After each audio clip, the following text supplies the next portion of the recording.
জানিয়ে দিব এই মুহূর্তে আমাদের হাতে এসেছে গুরুত্বপূর্ণ আপডেট সংবাদের শিরোনাম। শুরুতেই থাকছে ভেনেজুয়েলায় শিগগিরই স্থল হামলা চালাবে যুক্তরাষ্ট্র। এবারে জানিয়ে দিব গুলিতে ছাত্রদল নেতা সাদ্দাম নিহত। এদিকে চাঁদাবাজ খুনিদের আর ক্ষমতায় দেখতে চায় না মানুষ, জানালো শিবিরের সভাপতি। আরও থাকছে ইসরায়েলে গুপ্তচর নেটওয়ার্ক বিস্তারে ইরানের নতুন কৌশল। সব শেষে জানিয়ে দিব জেলেনস্কির সরকার অবৈধ, শান্তি চুক্তি এখন অর্থহীন বলছে পুতিন। এতক্ষণ শুনছিলেন হাতে থাকা আপডেট সংবাদের শিরোনাম, এবারে বিস্তারিত। তবে তার আগে অনুরোধ রইল ভিডিওটিতে একটি লাইক এবং কমেন্ট করে জানিয়ে দিন ভিডিও সম্পর্কে আপনার মূল্যবান মতামত। আরও জানিয়ে দিন ভিডিওটি কোথা থেকে দেখছেন বা কোন জেলা থেকে দেখছেন। ভেনেজুয়েলায় শিগগিরই স্থল হামলা চালাবে যুক্তরাষ্ট্র। মাদক চোরাচালান নেটওয়ার্কের লক্ষ্য করে ভেনেজুয়েলায় যুক্তরাষ্ট্র শিগগিরই স্থল হামলা চালাবে বলে জানিয়েছেন প্রেসিডেন্ট ডোনাল্ড ট্রাম্প। স্থানীয় সময় বৃহস্পতিবার সেনাদের এক অনুষ্ঠানে মন্তব্য করেন তিনি। ডোনাল্ড ট্রাম্প বলেন, সাম্প্রতিক সপ্তাহগুলোতে আপনারা ভেনেজুয়েলার মাদক চোরা কারবারিদের ঠেকাতে কাজ করবেন, যার ফলে সমুদ্র দিয়ে মাদকের নৌকার বেশিরভাগ আর আসছে না। আপনারা হয়তো মাদক কারবারিরা সাগর দিয়ে আর মাদক পরিবহন করতে চাইছেন না, তাদেরকে লক্ষ্য করে আমরা স্থলে হামলা শুরু করব। আমরা খুব শীঘ্রই হামলা শুরু করব। আমরা তাদের প্রতি সতর্কতা দিচ্ছি, আমাদের দেশে বিষ পাঠানো বন্ধ করুন। ভেনেজুয়েলাকে ঘিরে গত কয়েক সপ্তাহ ধরে ব্যাপক সামরিক প্রস্তুতি নিচ্ছে যুক্তরাষ্ট্র। ট্রাম্পের এমন মন্তব্য বলছে তিনি ভেনেজুয়েলায় হামলার সিদ্ধান্ত নিয়ে ফেলছেন। ভেনেজুয়েলার প্রেসিডেন্ট নিকোলাস মাদুরো এবং তার কিছু সহযোগীকে বিদেশি সন্ত্রাসী সংগঠনের সদস্যদের তকমা দিয়েছে যুক্তরাষ্ট্র। এতে করে এখন ভেনেজুয়েলার প্রেসিডেন্টের উপর আরও নিষেধাজ্ঞা এবং তার সম্পদ জব্দ করতে পারবে যুক্তরাষ্ট্র। তবে মাদুরোর উপর কোনো মরণাস্ত্র ব্যবহার করা হবে কিনা সেটি নিশ্চিত নয়। গুলিতে ছাত্রদল নেতা সাদ্দাম নিহত। ব্রাহ্মণবাড়িয়ায় আধিপত্য বিস্তার নিয়ে রাতে ফের গুলির ঘটনা ঘটছে। এতে ছাত্রদল নেতা গুলিবিদ্ধ হয়ে মারা গেছে। বৃহস্পতিবার মধ্যরাতে জেলা শহরের কান্দিপাড়া এলাকায় এই ঘটনা ঘটে।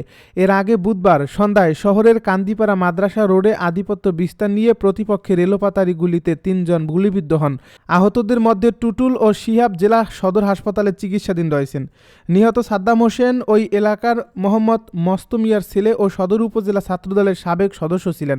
নিহতের পরিবারের অভিযোগ সূত্রে জানা গেছে, বুধবার সন্ধ্যায় আধিপত্য বিস্তার নিয়ে ব্রাহ্মণবাড়িয়ার কান্দিপাড়া এলাকায় দুপক্ষের সংঘর্ষে 3 জন গুলিবিদ্ধ হয়।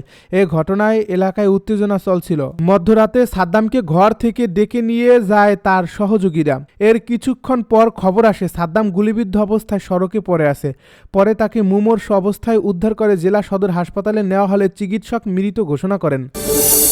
চাঁদাবাজ খুনিদের আর ক্ষমতায় দেখতে চায় না মানুষ, জানালো শিবিরের সভাপতি।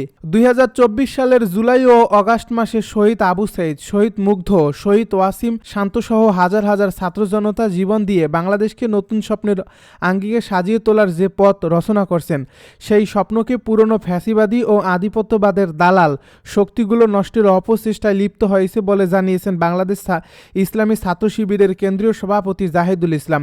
তিনি বলছেন, দেশের মানুষ চাঁদাবাজ খুনিদের আর ক্ষমতায় দেখতে চায় না। শুক্রবার সকালে রাজধানীর ভাসানটেক এলাকায় জামায়াতে ইসলামীর ঢাকা 13 আসন আয়োজিত যুব ছাত্র ও নাগরিক গণসমাবেশে বিশেষ অতিথির বক্তব্যে তিনি একথা বলেন। জাহিদুল ইসলাম বলেন, যেই দল বাংলাদেশের সংস্কারে বিশ্বাস করে না, যে দল ন্যায় ইনসাফ প্রতিষ্ঠিত হোক সেটা চায় না, যারা বিগত 1.5 বছরে 2000-এর বেশি মানুষকে হত্যা করছে এবং চাঁদাবাজি ও নারী ধর্ষণের মতো কাজে লিপ্ত হয়, বাংলাদেশের মানুষ তাদেরকে আর ক্ষমতায় দেখতে চায় না। তিনি বলেন 2024 সালের জুলাই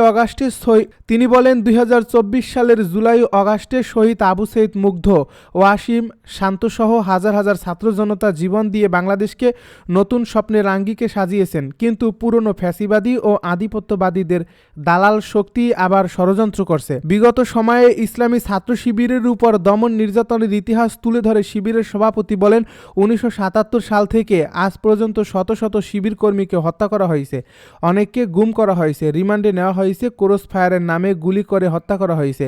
জুলাই আগস্টের পর থেকে আমাদের 7 জন ভাইকে ফিরে পাওয়া যায়নি। অসংখ্য ভাইয়ের হাত কাটা হয়েছে, চোখ উপড়ে ফেলা হয়েছে।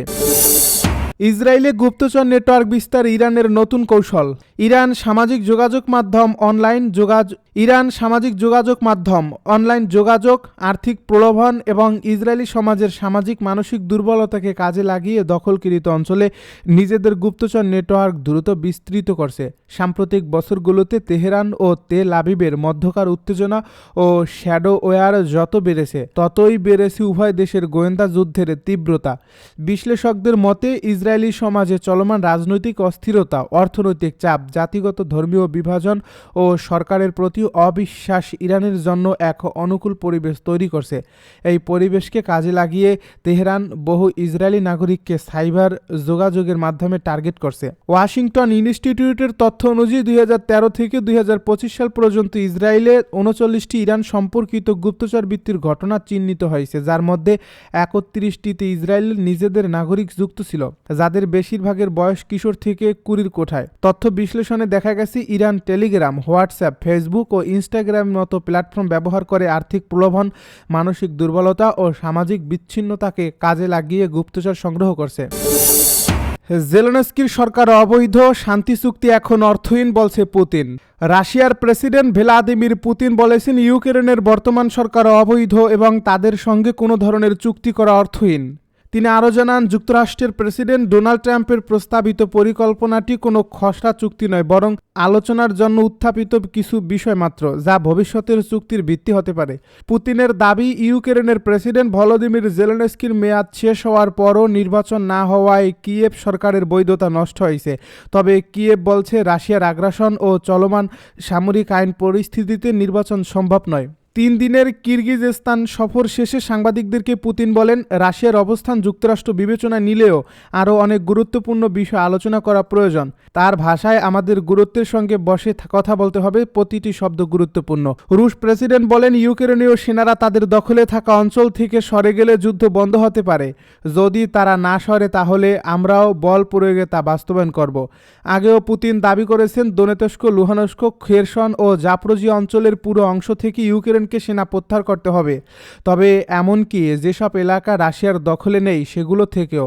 পাশাপাশি তিনি ইউক্রেনের ন্যাটোতে যোগদান বন্ধ রাখতে চান এবং পশ্চিমা সেনা উপস্থিতি নিষিদ্ধ করতে চান, যাতে দেশটিকে ধীরে ধীরে পুনরায় রাশিয়ার প্রভাব ক্ষেত্রে ফিরিয়ে আনা যায়।